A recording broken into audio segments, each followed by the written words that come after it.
Hello everyone, কেমন আছো সবাই? Welcome back to my channel new blog. তো দেখো আজকে আমরা যাচ্ছি কোথায়, দাঁড়াও বলছি, কিন্তু অনেকটা লেট হয়ে গেছে জানো। সকাল সকাল বেরোলে খুব ভালো হতো, গাড়িও খুব স্পিডে চালাচ্ছে, কারণ 1:30টার সময় মন্দির বন্ধ হয়ে যাবে।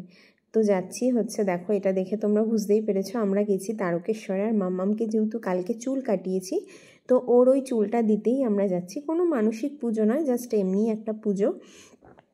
1.5 বছরে ওটা 18 মাসে চুল কাটানোর কথা, কিন্তু চুলটার প্রতি প্রচুর মায়া ছিল, তার জন্য আমরা কাটাইনি বা কোনো কারণে কাটানো হয়নি। এবার ভাবলাম না, চুলটা যদি না কাটাই তো ওর ভালো চুলও হবে, আর মানে শীতকালে না প্রচণ্ড চুলে জল থেকে যাচ্ছিলো, ওই কারণে ভাবলাম চুলটা কাটিয়ে দিই। প্রচণ্ড মানে আমার খুব ভালো লাগছিলো, কিউট কিউট লাগছে।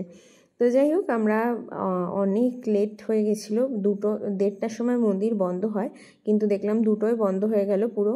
তো আমরা তাড়াতাড়ি করে, যেহেতু আমরা এখান থেকে মানে বাড়ি থেকে যাওয়ার আগে একদম কথা বলে গেছিলাম, শীতল নিবাস দোকানটার নাম, তো উনি সমস্ত কিছু পুজোর জোগাড় করে একদম মানে এত সুন্দর আমরা পুজো দিয়েছি, ভীষণ সুন্দর, একদম ঠাকুরের সামনে গিয়ে পুজো দিয়েছি, খুব ভালো পুজো দিয়েছি। এর আগেও গেছি, আমি একবারই গেছিলাম এর আগে, তো তখন অত ভালো পুজো হয়নি। মানে আমি ওখানে গিয়েই আমরা পান্ডা নিয়েছিলাম বা কিছু, অনেক ওরা মানে খুব ডিস্টার্বও করেছিল আর খুব হয়েছিল। আমরা এবারে একদম বাড়ি থেকে ঠিক করে গেছিলাম, তো কোনো প্রবলেম হয়নি। তারপরে দেখো ওখানে যাওয়ার পরে ওনারাই এরকম ছেলেদেরকে বলে জামাটা খুলে নিতে, খালি গায়ে পুজো দেওয়ার কথা বলে। আর এখানে আমরা, এটা হলো দুধপুকুর, তো আমরা দুধপুকুরে বলছিল যদি স্নান করার থাকে তো স্নান করতে পারো, আর নয়তো হাত পা ধুয়ে মাথায় জল ছিটিয়ে নিয়ে তোমরা পুজো দিতে পারো। তো আমরা সেটাই করলাম। তো ওখানে পুজো টুজো দিলাম, 2টো অবধি খোলা ছিল। ওরা একদম বাবার মাথায় জল দিয়ে স্পর্শ করে খুব সুন্দর পুজো দিয়েছি।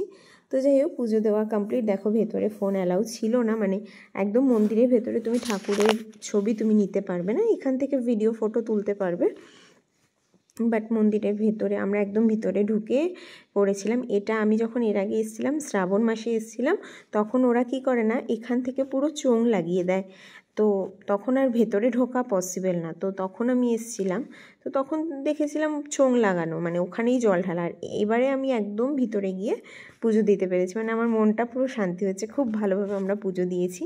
যাই হোক, এখানে তারপরে ধূপকাঠি মোমবাতি দেখিয়ে, দেখো মন্দিরটা, এখানে ধূপকাঠি মোমবাতি দেখিয়ে তারপরে এখানে দেখো বাইরে থেকে এটা, তো মানে ভিড় ছিল, খুব যে ভিড় ছিল তা না, কিন্তু এর আগে আমরা যখন গেছিলাম তখন প্রচণ্ড ভিড় ছিল, আর সারাদিনই মন্দিরটা প্রায় খোলা থাকতো, মানে তখন মনে হয় খোলা ছিল। যাই হোক, তো এখন তো বন্ধ করে দিয়েছে, আমাদের পুজো ডান, আমরা চলে এসেছি আবার ওই দোকানটাতে, মানে আমাদের শীতল নিবাস দোকানটার নাম ছিল। ওনারা চন্দ্রমিত্র আর প্রসাদ দিল, তো দেওয়ার পরে বললো তোমরা খেয়ে আসো।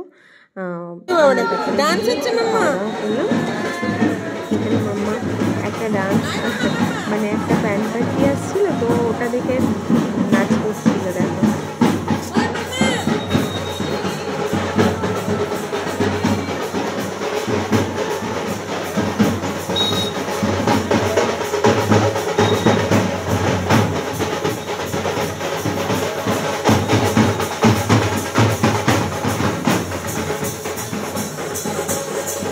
তারপরে আমরা একটু ঘুরে ঘাড়ে দেখছিলাম, দেখার পরে আবার ঠাকুরকে রাজবেশ ভাবে সাজানো হয় বলে, রাজবেশে সাজানো হয়, তো ওটাই আবার আমরা দেখতে গেছিলাম। তখনও ফোন অ্যালাউ ছিল না, তো ভীষণ সুন্দরভাবে সাজিয়েছিল ঠাকুরটাকে। 10 মিনিটের জন্য মন্দিরটা আবার খোলে, ওটা পাক্কা 3টের সময়, 3টে 10-15 নাগাদ খুলেছিল। তো ওটা হওয়ার পরে তারপরে আবার মন্দির বন্ধ হয়ে যায়, আবার সন্ধেবেলা সন্ধে আরতির সময় খোলে, তো আমরা ওটা দেখেই চলে এসেছিলাম। তো আসার পরে দেখো আমাদের সমস্ত কিছু হয়ে গেছে, এখানে আমরা কুচকাচ দেখছিলাম কেনার। ওর পাপা একটা ত্রিশূল নিল, দেখছো ওর হাতে যে ত্রিশূলটা, ওটা নিল গাড়ির ড্যাশবোর্ডে লাগানোর জন্য। মাম্মা এই খেলনাটা কিনলো। আর আমি প্রদীপটা দেখছিলাম, প্রদীপটা খুব ভালো লেগেছিল, গাছ প্রদীপ। আমি তো এই একটা প্রদীপ নিলাম, কারণ সাইজ একটু বড় চাইছিলাম, তো দেখো এই সাইজটা নিলাম। বেশ সুন্দর, অনেকটা হবে, মানে অনেকক্ষণ জ্বলবে, যেহেতু ভেতরটা অনেকটা বড়, তো এই প্রদীপটা নিলাম। তো তারপরে একটু আচার ঠাচার, ওখানে খুব আচার বিক্রি হয়, তো একটু আচার নিলাম, দিয়ে চলো মানে আমাদের গাড়িটা দেখো ওখানে পার্কিং, মাম্মা দৌড় লাগিয়েছে। তো যাই হোক, আমাদের পুজো সুন্দরভাবে হলো। এবারে বাড়ি ফেরার পালা।